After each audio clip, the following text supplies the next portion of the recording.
Alors, je suis Noura Zaunera, je suis la DRH de Jovena et je suis en charge également des ressources humaines des autres sociétés du pôle énergie du groupe Action. Mon parcours est assez typique, on va dire.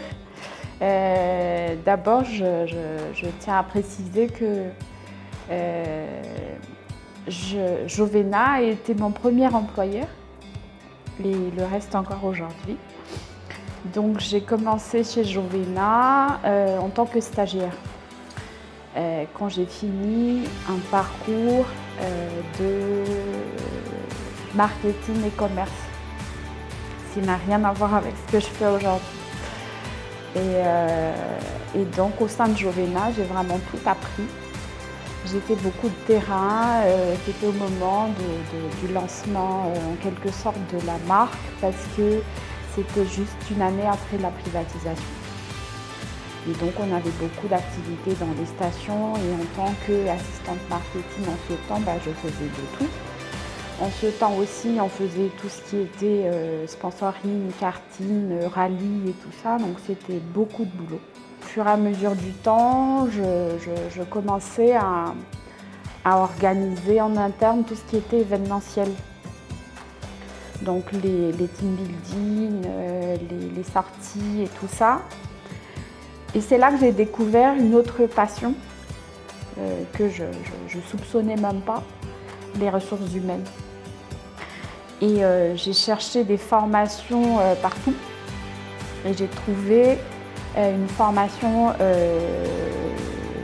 en ligne de la CNAM et je me suis inscrite. Et donc j'ai fait cette formation et à peine terminée la formation, on m'avait proposé le poste de chef de département des ressources humaines de Jovena.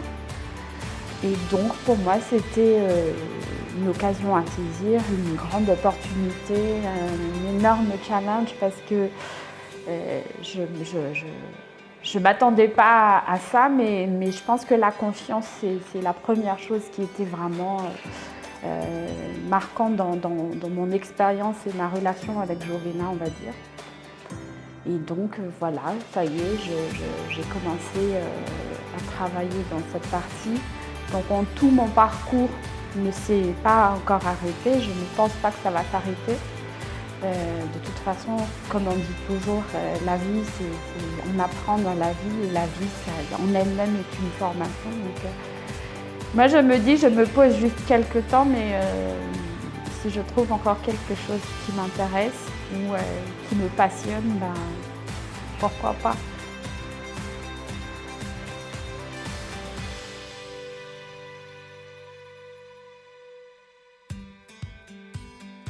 Je pense que ma vie en elle-même est un grand challenge. Je viens déjà d'une famille où on arrive où on veut de son propre moyen. Mais par contre, ce que je pense avoir vraiment hérité surtout de mon père, c'est vraiment cette volonté de se battre et de vouloir arriver quelque part. Et donc déjà ça c'est un grand challenge je pense. Donc depuis le début, quand j'ai étudié, il y a eu beaucoup d'amis qui avaient l'opportunité de se faire accompagner par leurs parents et tout ça. Moi j'ai encore mes parents jusqu'à aujourd'hui, mais ils ne pouvaient pas m'aider, ils n'avaient pas les compétences, donc je devais me battre toute seule. Et ça, c'était déjà un challenge. Un autre grand challenge, je pense, c'était justement cette volonté de toujours vouloir faire quelque chose de plus, donc toujours vouloir s'améliorer. Et je pense que même si, en tant que RH, si je me pose et que quelqu'un me dit « je veux occuper 2 postes », je lui dirais « mais non, c'est pas possible », alors que moi je l'ai fait même, je dirais même pas à un certain moment, mais pendant longtemps quand même. Donc rien que ça.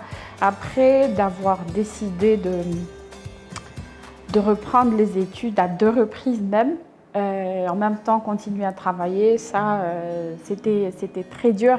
Et quand on pense que peut-être les gens ils vont se dire, enfin ceux qui m'ont vu, que c'était plus difficile quand j'avais des enfants de bas âge. En fait, ce qui était le plus difficile, c'est la dernière formation que j'ai faite parce que c'était assez loin. Il fallait partir une semaine par mois. Et moi, j'ai des enfants qui ont besoin de moi. Et j'avais les responsabilités qui étaient là. Mais pendant la formation, la première fois où j'ai repris mes études, ce qui était le plus dur, c'est que c'était en ligne. Mais surtout, ce qui a étonné surtout mon mari, c'est que c'était vraiment un changement de filière, on va dire, parce que de commerce, marketing, service client, faire RH, c'était... mais après, je me dis que c'était en moi, donc voilà. Dans l'association, on se dit il y en a rarement qui sont vraiment tombés dedans. La plupart, comme moi, sont tombés par accident, mais après, quand on est dedans, on est accro à ce métier. Donc voilà, je pense qu'il y a eu beaucoup de challenges, mais ce que je puisse dire.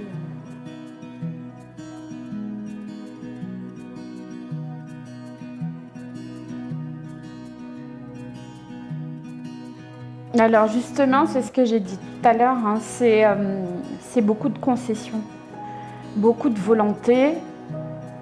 Et c'est ne jamais attendre des autres.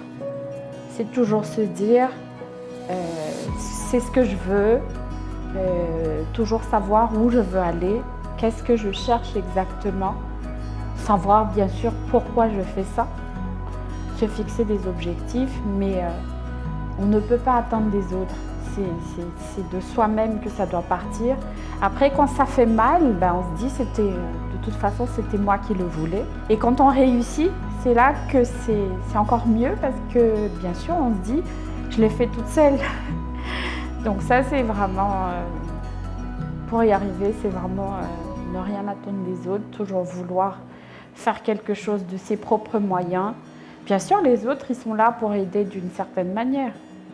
Mais si on ne veut pas, si on n'a pas la volonté, on ne peut pas.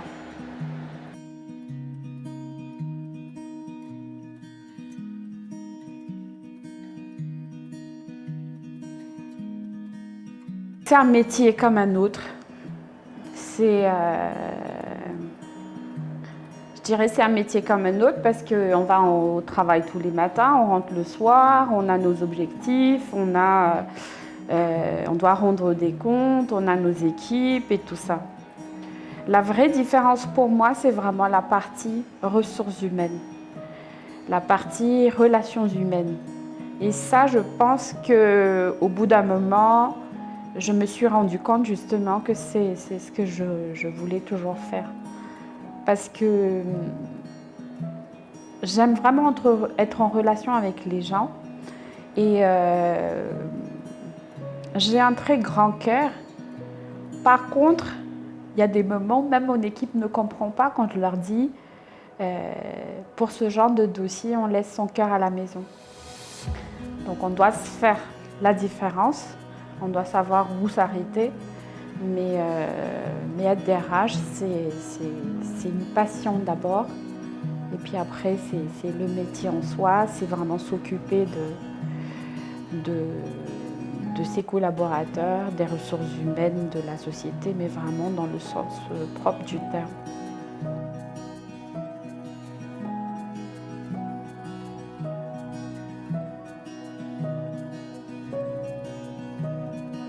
En tout cas, chez Jovena et au sein du groupe Action, le poste de DRH a une grande place, une place très importante. On met vraiment en avant cette place de la DRH par rapport justement aux attentes, aux objectifs de l'entreprise, aux objectifs du groupe. Parce qu'on ne peut pas arriver à atteindre ces objectifs sans même, je dirais même les équipes, pas uniquement la DRH, pas uniquement la personne, mais vraiment les équipes de la direction des ressources humaines. On a vraiment une place très importante parce que tout le monde comprend que on est des supports, mais on est ce qui donne vraiment les moyens. Et comme on dit, les ressources humaines c'est vraiment le capital humain. Donc ça, c'est mis en avant au sein de la société où je travaille, au sein du groupe où je travaille. Donc oui, on a vraiment une place importante et on a, comme vous dites, on a nos mots à dire. Quand on dit quelque chose, on nous écoute. Et quand on met en place des projets, les gens y participent et ils adhèrent vraiment.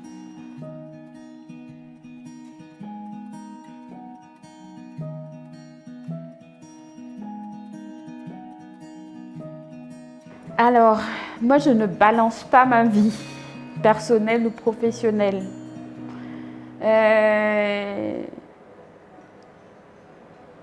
Déjà, il y a beaucoup de théories là-dessus. Moi, j'ai ma propre théorie. Comme j'aime beaucoup lire, j'en apprends aussi.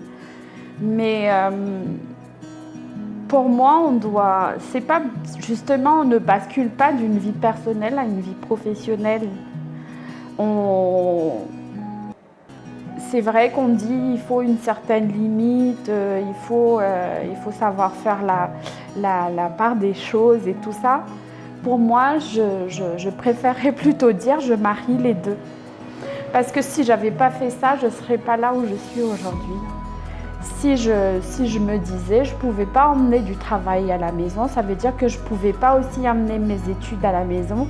Ça voulait dire que je ne pouvais pas travailler et partir à Maurice une semaine par mois et être une mère de 2 enfants. Donc pour moi, c'est vraiment savoir marier l'ensemble. C'est vrai qu'il y a beaucoup de concessions à faire. J'ai lu quelque chose ce matin même qui disait il y a des gens qui se plaignent de ne pas avoir assez, de ne pas avoir ce qu'ils veulent, alors qu'ils ne font pas de concessions. Donc pour moi, dormir tard le soir, ça ne me dérange pas si ça me permet de tout faire justement. Étudier, travailler, être une maman et lire et faire du sport et faire tout ça. Donc après, on dormira. Je prends soin de moi, hein, vous inquiétez pas. Donc je marie plutôt l'ensemble. Je ne balance pas, je ne sépare pas totalement parce que c'est l'ensemble qui fait moi.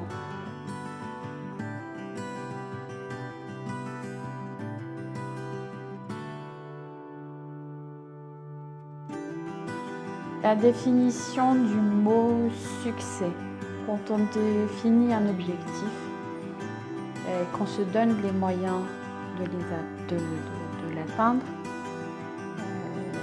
Le succès, c'est quand on arrive à un résultat.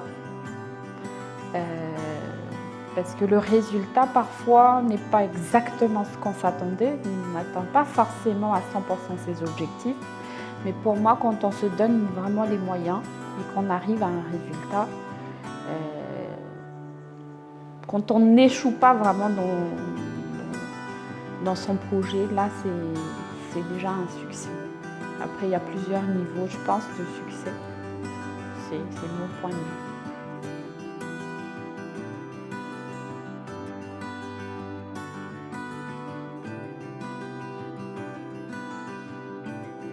Beaucoup de volonté. La concession, j'arrête pas de le dire. Parce qu'on ne réussit pas si, comme on dit, on ne peut pas avoir le beurre et l'argent du beurre, mais des fois on peut avoir les deux. Personnellement, beaucoup de passion également. Je pense que tout ça, ça peut déjà nous faire parvenir à la réussite personnelle et professionnelle.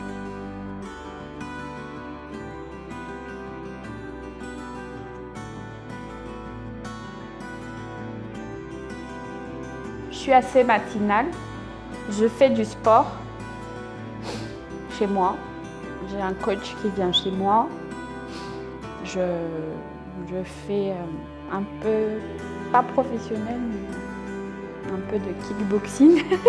Donc ça, c'est à la maison. Je fais 1 heure de sport. Après, je me prépare. En même temps, je regarde comment se passe la préparation des enfants, des instructions à la maison. Je pars au travail. Ça, déjà, ça me prend au moins 1 heure de route. J'habite assez loin du bureau. 1 heure, 1 heure et demie. Au bureau, c'est les mails, ça, on ne peut pas s'en passer. Point avec les équipes, les dossiers qui étaient en cours, signature et tout ça. Réunion, direction ou comité, ressources humaines. Donc les réunions, au moins il y en a une. La plupart du temps, je déjeune dans des endroits pas très loin d'ici. On a 1 heure de pause, donc sauf si je dois voir des gens, je n'aime pas aller trop loin. Donc c'est assez chargé. Fin de journée, je passe à mon atelier. J'ai un atelier de confection. Et je regarde comment s'est passée leur journée, qu'est-ce qu'ils ont fait. Et je rentre chez moi assez tard, assez fatiguée, mais c'est ça une journée type pour moi.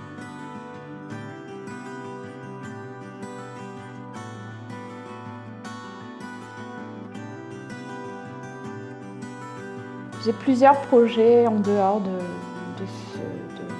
mon travail en tant que DRH.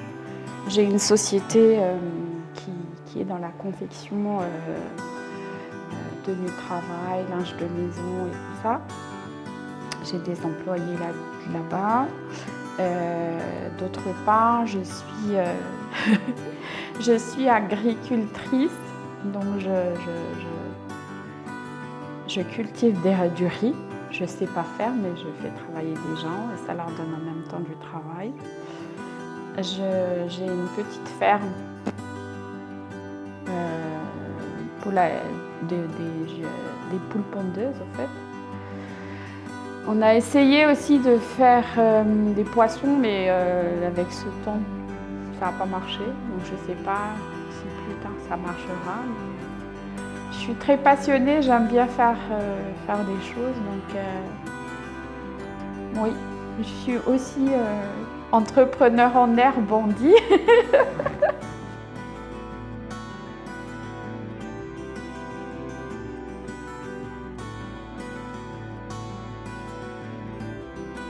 Je crois qu'être entrepreneur en soi, c'est déjà très dur.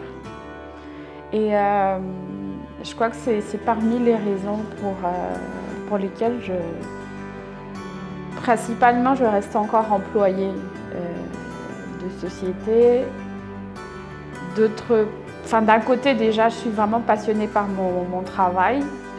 Jusque-là, je ne me pose même pas la question est-ce que je vais arrêter mon emploi en tant que DRH, mais je m'implique quand même parce que je n'aime pas faire les choses. J'aime quand même perfectionner les choses, donc je m'implique quand même dans ce que je fais en dehors de mon emploi. Mais c'est très dur dans le sens où déjà, pour moi, le plus dur, c'est vraiment de se demander comment on va payer le salaire des gens à la fin du mois. Moi, c'est le plus important. Bien évidemment, si j'arrive à trouver du marché pour faire quelque chose, à leur faire tourner la boîte, là, ça m'assure la fin du mois. Mais quand je vous dis, je cultive du riz, le riz, c'est au bout de plusieurs mois que ça va produire. Donc, chaque mois, il faut se dire, il faut payer ces gens-là à la fin du mois. Donc, moi, les salariés, ils ont hâte que la fin du mois arrive Ben moi, la fin du mois prochain, ben, je me dis comment je vais faire pour payer ces gens. Et c'est ce qui me fait mal si jamais j'arrive pas à les payer. Mais Dieu merci, jusque-là, on arrive toujours à trouver quelque chose. Donc,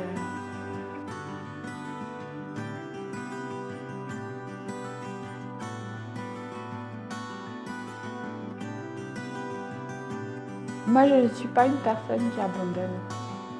Ça déjà, je pense que c'est très important. C'est pas qu'il n'y a pas de difficulté, c'est pas qu'il n'y a pas de problème. Mais je pense qu'abandonner, c'est un terme que j'aimerais ne jamais utiliser. Donc déjà, il y a cette volonté de ne pas abandonner, de toujours essayer de trouver des solutions.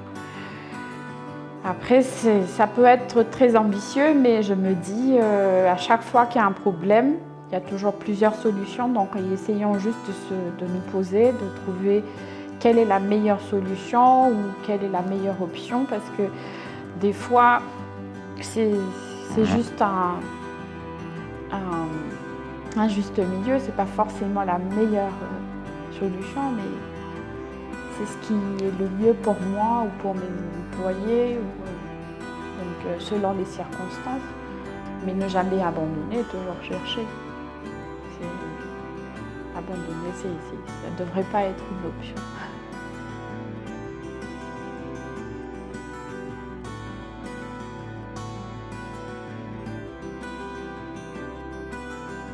Quand on veut réussir vraiment dans sa vie en général. Je dirais pas, je suis pas un modèle de vie ou de succès ou de réussite, mais moi c'est vraiment déjà la volonté, vouloir quelque chose. Comme on dit, quand on veut, on peut. Donc je pense que c'est plus dans ce sens. Après, se donner les moyens, mais il y a des gens qui se donnent des excuses. Je pense qu'il faut plus se donner les moyens. Et ne jamais se dire, nous, on n'y arrivera pas, nous, on ne peut pas, nous, on vient de ce milieu, nous, on n'a pas... Non, c'est ne jamais se mettre des obstacles, plutôt se donner vraiment les moyens et puis avoir toujours cette volonté de faire, de réussir. Corban œuvre dans tout ce qui est conseil RH, formation, coaching, mentoring des startups et externalisation de paix. Nous pouvons aussi vous aider dans l'élaboration de business models et de business plans. Si vous avez des projets de vidéo marketing, nous pouvons également vous offrir nos services.